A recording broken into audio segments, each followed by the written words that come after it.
নমস্কার, তন্হিস লাইফস্টাইলে সবাইকে স্বাগত। আশা করি সকলে ভালো আছেন ও সুস্থ আছেন, আমরাও ভালো আছি। আরও একটা নতুন দিন, নতুন সকাল, নতুন ব্লগ। সকাল আমার অনেকক্ষণ আগেই শুরু হয়ে যায়। মোটামুটি 5টা থেকে 5:30টার মধ্যে আমি প্রত্যেক দিনই ঘুম থেকে উঠে পড়ি। সকালের সমস্ত কাজকর্ম সেরে এখন একটু বানিয়ে নিচ্ছি নিজের জন্য চা। আর ওই যে দেখছেন একদম সারি দিয়ে জলের বোতলগুলো বসানো রয়েছে, সবকটাই মোটামুটি খালি। আমার জন্য এই চা বানাতে সময় খুব একটা লাগে না। জলটা ফুটে উঠলেই গ্যাসের ফ্লেম বন্ধ করে দিয়ে চা পাতাটা দিয়ে ঢাকা দিয়ে রাখি। 5 মিনিট ঢাকা দিয়ে রাখার পর চাটা ছেঁকে নিলাম। এর মধ্যে তো চিনিরও ব্যবহার করি না। চা খাওয়া হয়ে গেলে তারপরে সমস্ত জলের বোতলগুলো ভরে নেব।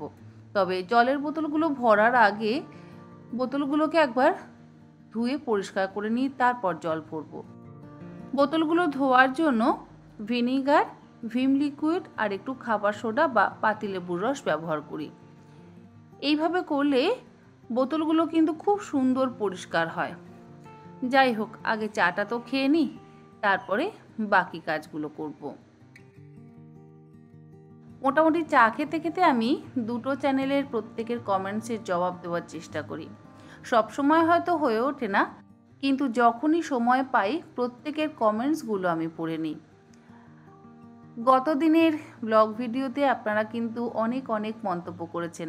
ভীষণ ভালো লেগেছে আপনাদের প্রত্যেকের কমেন্টস পেয়ে। আমি সত্যিই আপনাদের কমেন্টস পড়তে ভীষণ পছন্দ করি, আর আপনাদের কমেন্টসগুলো পড়ে কিন্তু আমি ভীষণই অনুপ্রাণিত হই।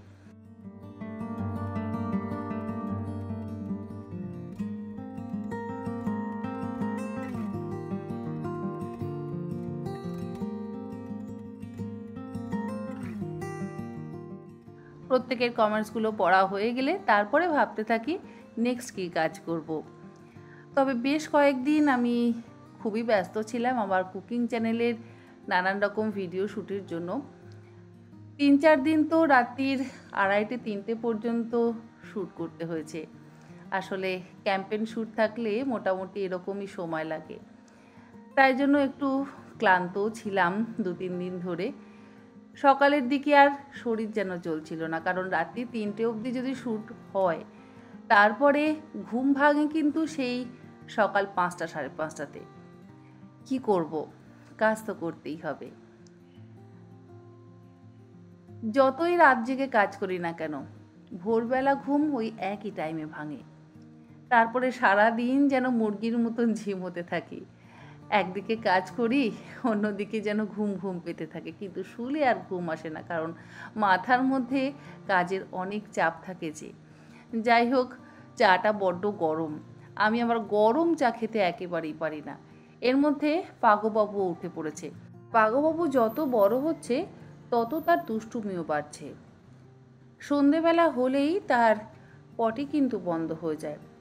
প্রত্যেক দিন সকালবেলা 7:30টা থেকে 8টায় ঘুম থেকে ওঠার পর তাকে আমি বাথরুমে নিয়ে গিয়ে পটি করাই।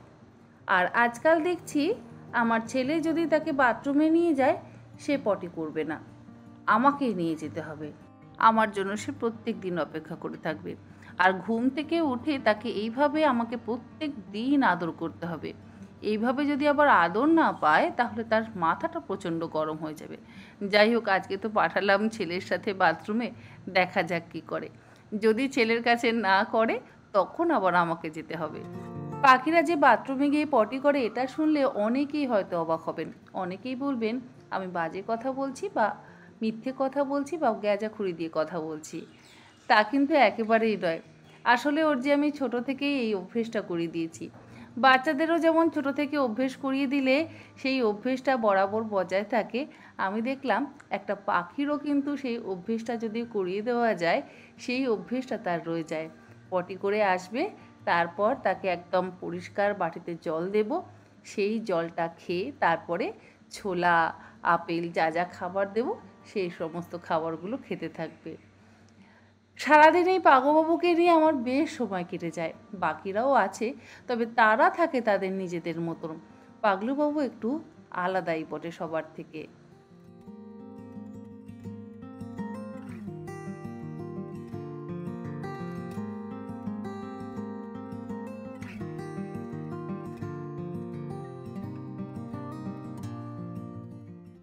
রান্নার সুবিধার জন্য আমি এইভাবে রসুন ছাড়িয়ে রেখে দিই। আর রসুনগুলো ছাড়াবার আগে জলের মধ্যে 10-15 মিনিট ভিজিয়ে রেখে তারপরে রসুনগুলোকে ছাড়িয়ে নিই। রসুন ছাড়ানো হয়ে গেলে কোনো এয়ারটাইট কন্টেনারের মধ্যে করে ভরে ফ্রিজে রেখে দিই। আবার কখনো কখনো বেটেও ফ্রিজে রেখে দিই। তবে বেটে রাখার থেকে আমি সবসময় প্রেফার করি রসুনের কোয়াগুলোকে ছাড়িয়ে ফ্রিজে রাখার।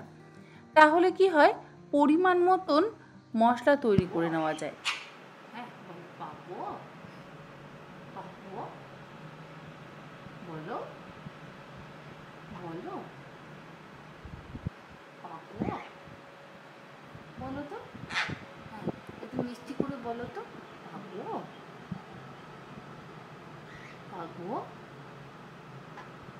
মিষ্টি করে বলো, পাবো পাবো বলো, পাবো বলো বলো, পাবো বলবে না তুমি? দাদা কিন্তু দুষ্টু করছে, দাদা কিন্তু পাগোর সাথে দুষ্টু করছে, করছে তো। বাবা কান মাথা চুলকোনো হয়ে গেল, খুব চুকাচ্ছিল, বলো বলি বলে পাকবো, আবার বলো পাকবো বলো। আচ্ছা, এখন এই সুন্দর আওয়াজটা কেন বেরোচ্ছে তো বুঝতে পারছি, ঠান্ডা ঠান্ডা হাওয়া। আচ্ছা, মন খুশি তাই না? বুঝতে পেরেছি বুঝতে পেরেছি। পাকবো পাকবো, একটু চটকাবো হয়তো, ভালো করে চটকাই, আসবি পাকবো ও পাকবো। আমার তো সব কাজকর্ম বন্ধ করে দিল বাবা। ওই পাকবো। তুমি খেয়েছো? আপেল খেয়েছো? খেয়েছো? তুমি খেয়েছো? আচ্ছা, কাজু খেয়েছো? খেয়েছো কাজু? খেয়েছো? আচ্ছা, আর কি খেয়েছো? আর কি খেয়েছো? ছোলা খেয়েছো? তুমি সকাল থেকে উঠে কি কি খেয়েছো বলো তো? ছোলা, তারপরে কাজু, আপেল, দানা, আর কি কি খেয়েছো? আর কি খাবে? হ্যাঁ, কালকে মুড়ি দিয়েছি, বুঝলি? সবাই তো মুড়ি খাচ্ছে, ওনার মুখে মুড়ি গলায় আটকে গেছে। সেই মুড়ি গলায় আটকে যাওয়ার পর তাকে বের করতে যা মাথা ঝাঁকানি দিল, লাস্টে এসে বেশ একদম গলা ভরে জল টল খেয়ে, বেল ভরে জল টল খেয়ে তারপর তার গলা থেকে মুড়ি নামলো। তো বাবা, মুড়িটা গলায় আটকে যায় না, শুকনো শুকনো মুড়িটা গলায় আটকে যায়, শুকনো শুকনো। বেশ একটা যদি একটু চিকেন ললিপপ হয় ভালো হয় না? হ্যাঁ ও বাবা, বেশ একটা চিকেন ললিপপ হলে ভালো হয় না? আচ্ছা, আমরা অনেকক্ষণ গল্প করছি না বাবু, অনেকক্ষণ গল্প করছি না? আচ্ছা, কতদিন পর এরকম গল্প করছি আমা গো বাবা। তাই তুমি মুনাইকে নিয়ে এলে না, তুমি একা একা চলে এলে? হ্যাঁ, মুনাইকে নিয়ে এলে না তো? পাগলুবাবুর সাথে কিছুক্ষণ সময় কাটানোর পর চলে এলাম রান্নাঘরে আজকে দুপুরের রান্না সারতে। তেমন কিছু করব না, চিংড়ির একটু মালাইকারি করব আর ভাত। বেজে গেছে এখন প্রায় বেলা 1টা, শুধু একটু ভাত আর মাছ তো করব, তাই অন্যান্য কাজের দিকে আজকে একটু মন দিয়েছিলাম। আর ভিডিও এডিটিংয়ের কাজটাও যেহেতু মাঝে মধ্যেই আমাকে করতে হয়, সেখানেও তো অনেকটাই সময় লেগে যায়।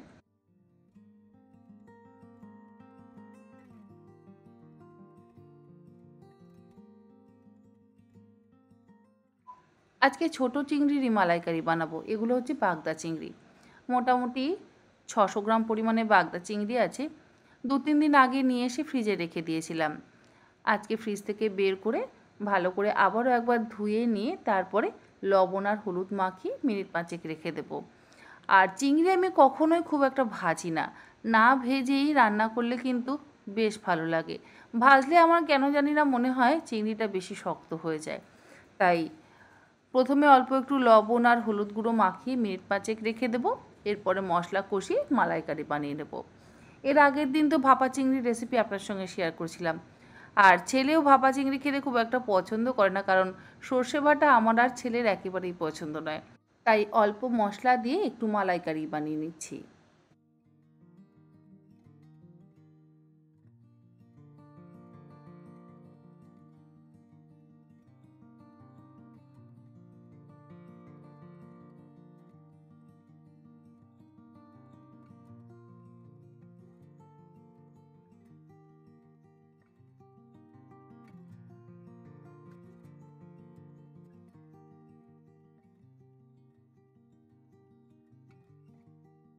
রোজ রোজ এত রান্না করতে হয়, নিজেদের খাবার জন্য কী যে রান্না করব তা যেন আর ভেবেই পায় না।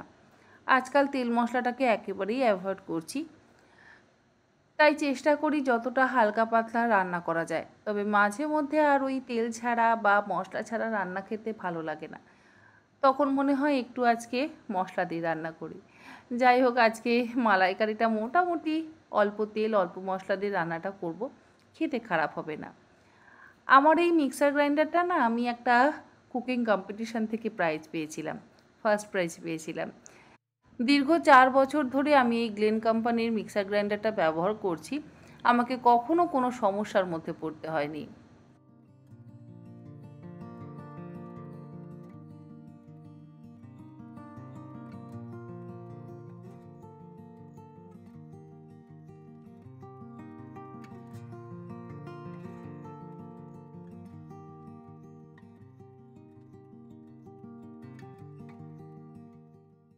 মশলা করার সাথে সাথেই জায়গাটা যেহেতু একটু অপরিষ্কার হয়েছে, পরিষ্কার কাপড় দিয়ে মুছে নিলাম। আর নিচেও 2-1 ফোঁটা জল তো পড়েই, সেই জলটাও একবারে মুছে নিলাম। তা না হলে না আবার পায়ে পায়ে ময়লা হয়ে যায়। মশলা করে নেওয়ার পর এবারে মালাইকারিটা বানিয়ে নিচ্ছি। কড়াই গরম করে কড়াইয়ের মধ্যে দিয়ে দিলাম 3-4 চামচ পরিমাণে সর্ষের তেল। সর্ষের তেলে যে কোনো বাঙালি রান্না খেতে কিন্তু বেশি ভালো লাগে। তেল গরম হয়ে গেলে ফোড়ন দিয়ে দিলাম 2টো ছোটো সাইজের দারচিনি, 2-3টে লবঙ্গ আর 2টো ফাটিয়ে নেওয়া ছোটো এলাচ। তারপরে বাটা মশলাটাকে দিয়ে গ্যাসের ফ্লেমটাকে লো টু মিডিয়ামে করে দিয়ে মিনিট 3-4 খুব ভালো করে কষিয়ে নিতে হবে। আর এর মধ্যেই আমি একে একে গুঁড়ো মশলাগুলোও দিয়ে দিচ্ছি। অল্প একটু লঙ্কার গুঁড়ো, এটা কিন্তু কাশ্মীরি লঙ্কার গুঁড়ো নয়, নর্মাল লঙ্কার গুঁড়ো। অল্প একটু হলুদ গুঁড়ো, অল্প একটু দেব শাহি গরম মশলার গুঁড়ো। আমি সবসময় রান্নাতে শাহি গরম মশলার গুঁড়ো ব্যবহার করি, এটা আমার নিজের বাড়িতে বানানো শাহি গরম মশলার গুঁড়ো। 1 চা চামচ পরিমাণে দিলাম জিরে গুঁড়ো, আর তার সাথে দিয়ে দিচ্ছি কাশ্মীরি লঙ্কার গুঁড়ো, যার জন্য রঙটা সুন্দর হবে। স্বাদ অনুসারে লবণ দিয়ে এবারে একসাথে ভালো করে কষিয়ে নেব।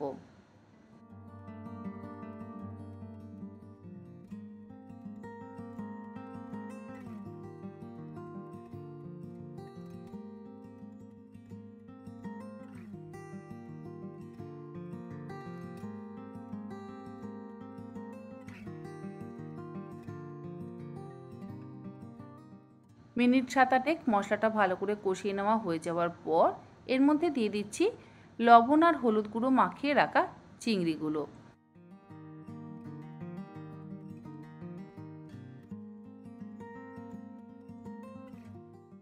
তারপরে চিংড়িগুলো দিয়ে মিনিট 3 ভালো করে মশলার সাথে কষিয়ে নেব।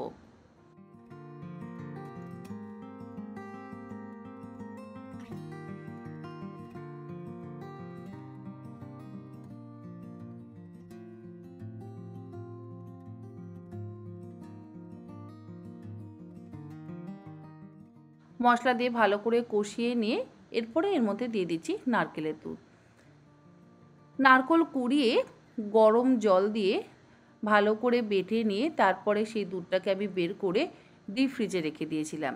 ওইভাবে যদি রেখে দেওয়া হয় না, মোটামুটি 15 দিন থেকে 1 মাস স্টোর করে রাখা যায়। আর যখন ইচ্ছে তখন নারকেলের দুধ ব্যবহার করে রান্না করা যায়। এই সমস্ত ভিডিও অবশ্যই আপনার সঙ্গে কখনো শেয়ার করব। নারকেলের দুধ দেওয়ার পর এর মধ্যে দিয়ে দিলাম স্বাদ অনুসারে একটু চিনি। মালাইকারি একটু মিষ্টি মিষ্টি না হলে আবার খেতে ভালো লাগে না। কাঁচা লঙ্কা তো আমরা মশলা বাটার সময়তেই দিয়ে দিয়েছিলাম, তাই আর আলাদা করে এর মধ্যে কাঁচা লঙ্কা ব্যবহার করছি না। মানে পেঁয়াজ, রসুন, আদা আর কাঁচা লঙ্কা একসাথে বেটে নিয়েছিলাম। পেঁয়াজের পরিমাণ ছিল ছোটো ছোটো দুটো সাইজ, 1/2 ইঞ্চি আদার টুকরো, 3 কোয়া রসুন আর দুটো কাঁচা লঙ্কা একসাথে মিক্সিতে পেস্ট করে নিয়েছি। ঢাকা দিয়ে মালাইকারিটা কিছুক্ষণ ফুটতে দেবো। অপরদিকে ভাতটাও আমার তৈরি হয়ে গেছে, ভাতের ফ্যানটা ঝরিয়ে নেব।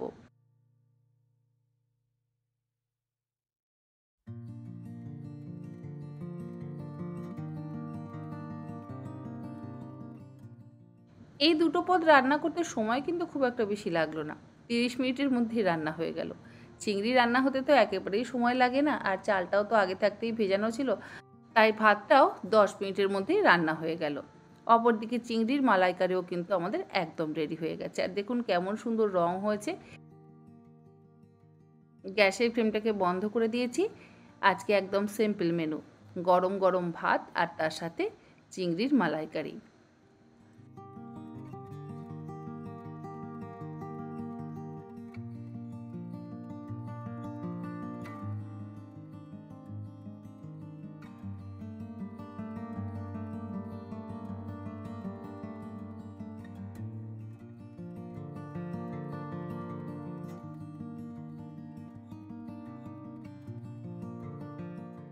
ডাইনিং টেবিলে দুটো প্লেট রাখতে দেখেই পাগলুবাবুর চিৎকার কিন্তু দ্বিগুণ মাত্রায় বেড়ে গেল। নিজেরা যখনই ভাত খেতে বসি বা রুটি খেতে বসি, তাকে আগে খেতে দিতে হবে। তাকে যদি আগে খেতে না দেওয়া হয়, তাহলে আমি খেতে কখনোই বসতে পারবো না। আগে তার থালায় ভাত তুলবো, তবে সে শুধু একা খাবে না, বাকিরাও খাবে। প্রত্যেক দিন অল্প করে একটু ভাত বা একটু ভেজানো চাল তাদের দিতেই হবে, ভীষণ পছন্দ করে। পাখিগুলোকে আমি খুব একটা ভাত দিতে চাই না, কারণ ভাত খেলে ওদের আবার শরীরটা ভারী হয়ে যাবে। তবে মাঝে মধ্যে একটু ভাত দিই, কারণ ভাত দেখলে বড্ড জ্বালাতন শুরু করে। ওদের প্লেটে অল্প একটু ভাত বেড়ে দিয়ে এবারে নিজেদের থালায় ভাত বেড়ে নিচ্ছি।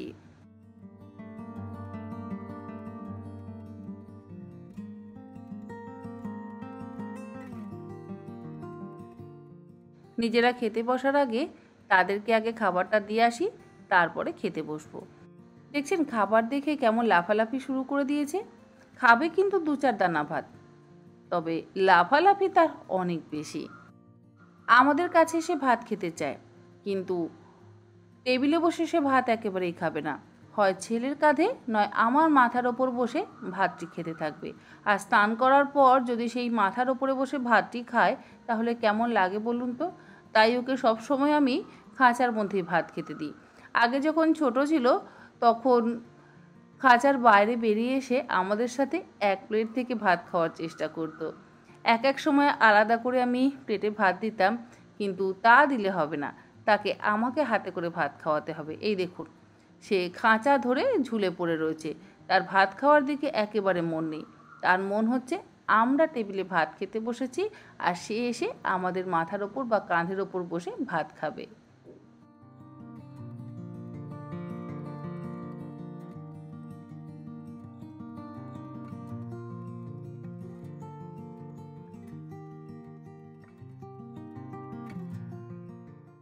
সকাল থেকে দুপুর পর্যন্ত কাজ করতে করতে বেশ হাঁপিয়ে গেছি। এখন বেজে গেছে বেলা 2টো।